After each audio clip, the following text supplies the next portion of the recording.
we as a country, we made a pledge to people that we fought with that we would get them out in the wake of the terrible, chaotic exodus of a couple of years ago. And the Triples so far have not been on that scheme, and they really must be. An elite unit of Afghan fighters face being deported back to Taliban-controlled Afghanistan. It's something a former head of the UK Armed Forces called a betrayal. Around 200 soldiers who were specially trained by UK forces could be sent back to Afghanistan after they fled to neighbouring Pakistan in 2021. There, they face maybe prison or maybe death. We can talk to General Sir Richard Barrons, who's a former commander of Joint Forces Command and who lobbied the Foreign Office on its treatment of Afghan refugees. Hello to you, Richard. Hello. So, what do you say about this? Afghan commandos who fought alongside British comrades now face being deported from Pakistan to Afghanistan. What do you make of that?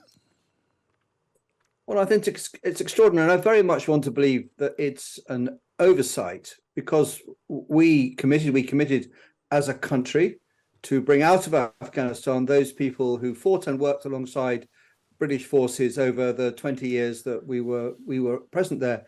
And there are about 7,500 or so that have joined a scheme.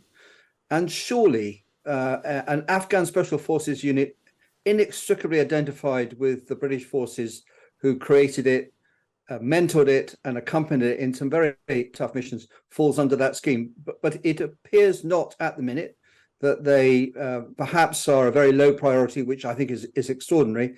And that being so, if they're in Pakistan, and Pakistan has done an awful lot for millions of Afghan people, let's not forget, if they get sent back to Afghanistan, the prospects are gloomy, to say the least, because they'll be put in jail or worse. I mean, I wonder what happened out there. I mean, did their British commanders not lobby on their behalf? Did they not try to sort of talk to their superiors and just get them some better treatment? You'd imagine that British senior officers would show some loyalties to those who risked their lives alongside British forces. I know there's an awful lot of conversation has gone on within the MOD and between the MOD and other departments, and they're obviously constrained by what they can say. And I think there may be some legal issues swirling around this general issue. But the fact is, I can't imagine any British serviceman or woman who served in Afghanistan would think it was the right thing to do to leave the so-called triples behind to a very dark fate. Yes. And what did they do? What was the nature of their service in Afghanistan?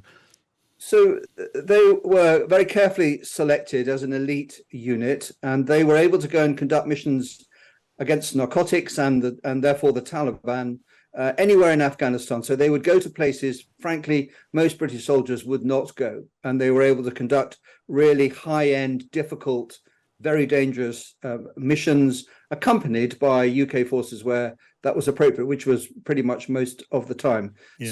So they were one of the units the Taliban would have been most concerned about. It must be something, I imagine, that British veterans of Afghanistan would feel really quite strongly about.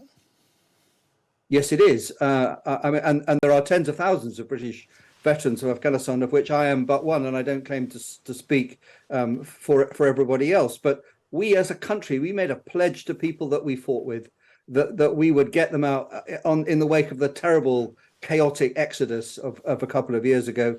And the Triples so far have not been on that scheme, and they really must be. Yeah. Let me just lastly ask you this while you are here, if I may, on another matter, on another front, so to speak. I mean, General Dannett, the former head of the British Army, he has joined those who are criticising the government's policy of deportations to Rwanda. Many of those who are seeking to get to this country and face deportation are Afghans. Others are Syrians, where British forces have also been engaged, of course, as you know. Do you have feelings on this? Do you oppose that policy on Rwanda?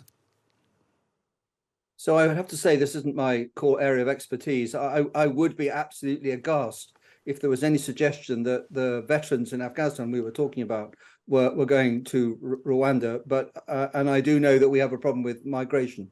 But I am supportive of any scheme that is lawful, decent, well-resourced and competently executed. And from what you know of this plan, does it tick all of those boxes for you?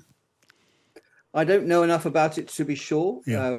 But the government seems to be certain that it is fine. All right, good to talk to you. Thank you, General Sir Richard Barrons.